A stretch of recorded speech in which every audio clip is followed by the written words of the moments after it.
Je lis du livre de Matthieu 26 au verset 66, ce qui suit. Ils répondirent, il mérite la mort. Prions. Notre Seigneur et notre Dieu, le rideau tombe. Le verdict est énoncé. Il mérite la mort. Seigneur, nous sommes là devant toi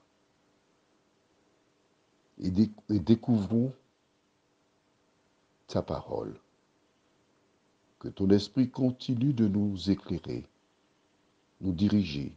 Nous t'en prions au nom de Jésus pour ta gloire éternelle. Amen.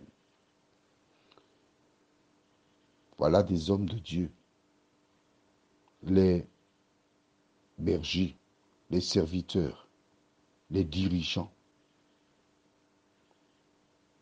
souverains sacrificateurs qui entraient une fois l'an dans le lieu très saint, qui avaient contact direct avec Dieu. Tous ces hommes, sans exception, étaient ennemis de Dieu. Ce récit est là pour toi. Dieu a voulu te montrer que tu ne dois pas te fier aux propos des dirigeants spirituels, mais tu dois te fier à la parole de l'Éternel. Il y a une différence entre les deux. Beaucoup perçoivent les dirigeants spirituels, de manière générale, tous, quelles que soient les confessions religieuses,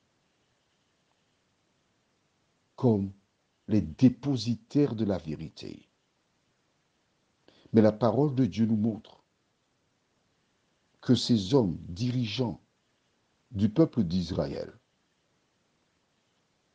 du peuple du grand Dieu qui faisait de nombreux miracles de manière visible, tous, ils étaient des corrompus. Alors pourquoi je le dis? Tout simplement parce que nous devons cesser de nous confier dans l'homme, mais nous devons nous confier en Jésus de Nazareth.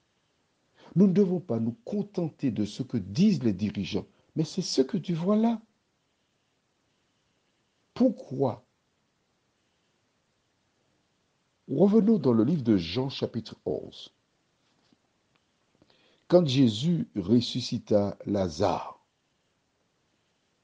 que déclarèrent ces hommes? Je lis à partir du verset 47. Alors les principaux sacrificateurs et les pharisiens assemblèrent le Sanhédrin et dirent, que ferons-nous? Car cet homme fait beaucoup de miracles.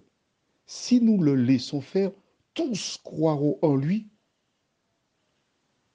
Voilà le problème, la jalousie. Et que décidèrent-ils? Verset 53. Dès ce jour, ils résolurent de le faire mourir.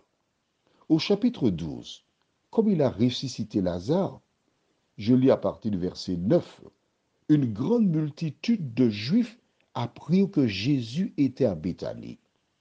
Et ils y vinrent, non pas seulement à cause de lui, mais aussi pour voir Lazare qu'il avait ressuscité des morts. Les principaux sacrificateurs délibérèrent de faire mourir aussi Lazare, parce que beaucoup de Juifs se retiraient d'eux à cause de lui et croyaient en Jésus. La jalousie, la méchanceté. Et parce qu'ils étaient jaloux, ils étaient incapables d'entendre, de comprendre ce que disait Jésus. Prions. Seigneur, voici le véritable visage des dirigeants spirituels du temps de Jésus. Aujourd'hui, nous avons des personnes qui sont sincères, des dirigeants qui sont sincères, qui te cherchent de tout leur cœur. Mais il existe d'autres qui sont aveuglés, comme ces dirigeants du temps de Jésus. Aide-nous à ne pas prendre les paroles qui sortent de leurs lèvres comme la vérité, avant d'avoir vérifié dans les Écritures, dans la Bible, pour voir si ce qu'ils disent est conforme à la vérité. Seigneur, merci pour ta parole. Merci pour ce qui s'est passé pour Jésus, car tu nous éclaires à travers cet épisode. Nous t'avons prié en son nom et pour ta gloire éternelle. Amen. Je te souhaite de passer une bonne journée sous le regard de Dieu.